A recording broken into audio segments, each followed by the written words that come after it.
Well, it's a rainy day up here in southern New Hampshire, so I'm going to do a little bit more maintenance to the 2011 CTS Coupe that I recently picked up. This one is a V6 with a 6-speed manual transmission, and it's one of just 62 the Cadillac ever made. This particular car is the first one. It's VIN number 5, and GM Heritage tells me that it was the 5th car built with a VIN number. Of course, there were concept cars before that and test crash cars or whatever they do on the ones that they don't use a VIN on, but this was actually the 5th one built 3 months prior to the production of the CTS Coupe. Today I'm just going to do the transmission fluid. It's very simple. You only need a couple things. I'm going to use a light, a 24 millimeter wrench, and some 75/90 gear oil / transmission oil. Just synthetic Mobil One is what I'm using on this. And just a little hand pump that I think was about 12 or 13 bucks from AutoZone. So I'll show you where the drain plug is and where the fill plug is. And obviously there's not many of these cars out there, so maybe this won't be so relevant to other CTS owners. The CTS V uses a different transmission, uses a different fluid with a different quantity. This transmission actually though is the same that's in the Camaro from like 2010 to 2015 or so. The 6-speed manual V6 Camaro uses the same procedure. It's basically the same drivetrain. So I'll crawl under the car and show you that, and we'll get it done. Okay, here we are under the car. Obviously, we're looking towards the front bumper. Transmission's up here. This is the drain plug right here. And I'm actually, I didn't realize it had this shield around it, so I'm going to get a 24 millimeter socket instead of a wrench to remove the drain. The fill hole is up here on the side, right up here. And that one I can definitely get to with the wrench.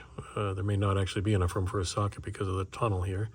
But that one is also a 24 millimeter.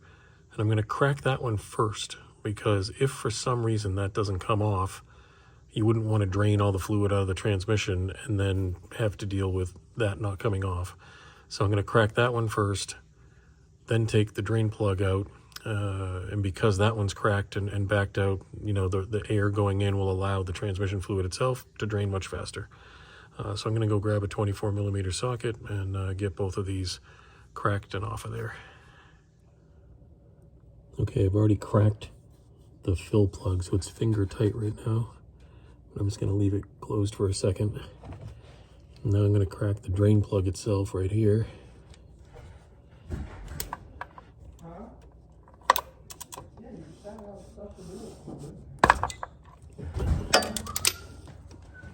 It's also easy.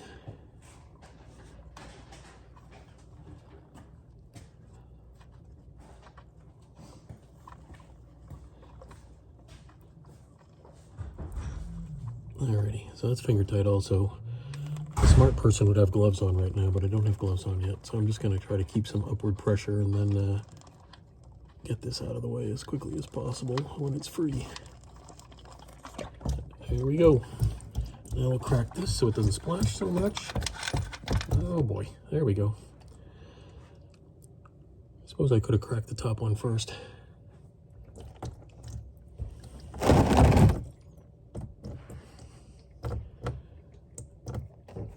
All right. Lesson learned for next time.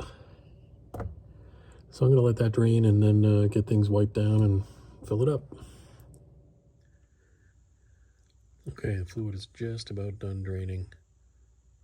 And yes, it did splash everywhere. And yes, I just spent the last 20 minutes cleaning my iPhone because it got drenched. But you live and learn.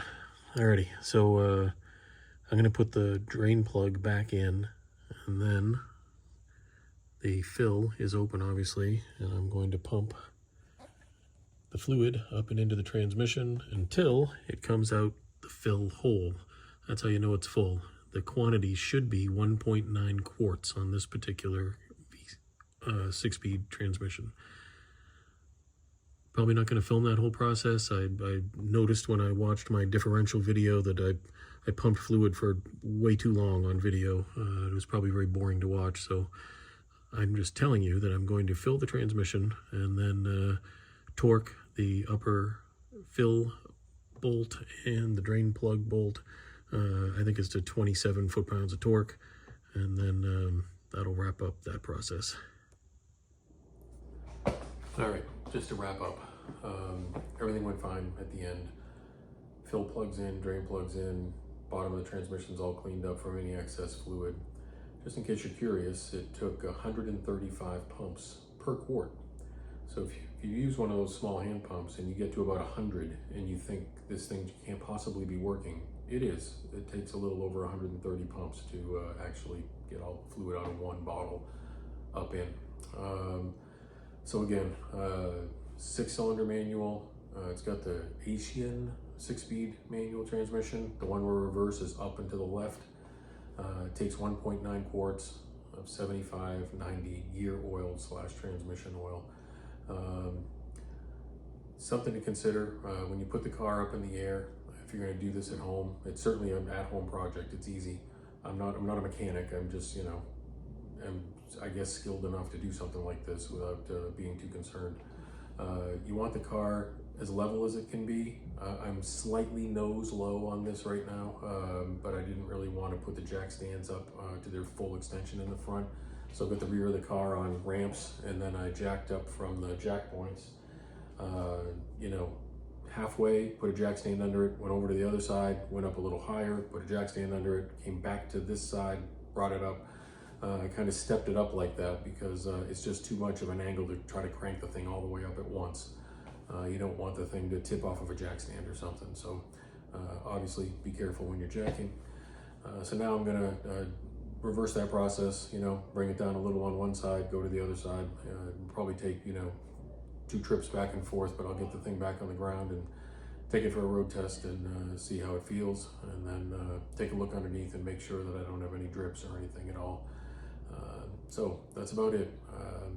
This particular 6-speed manual is found in, 62 of these cars, but then there's also the 2010 to 2015 Camaros. That manual transmission, V6 Camaro, the RSs, the base models, whatever, they all use that transmission as well. So this same procedure will work for that. I guess that's it for now.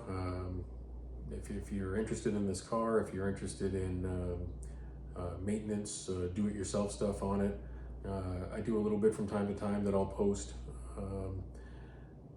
I'm not trying to be some sort of YouTube star or whatever. I'm just hoping that at some point in the future, somebody who's looking to do one of these things will find this somewhat helpful. That's all. I guess that's it. So until next time, thanks.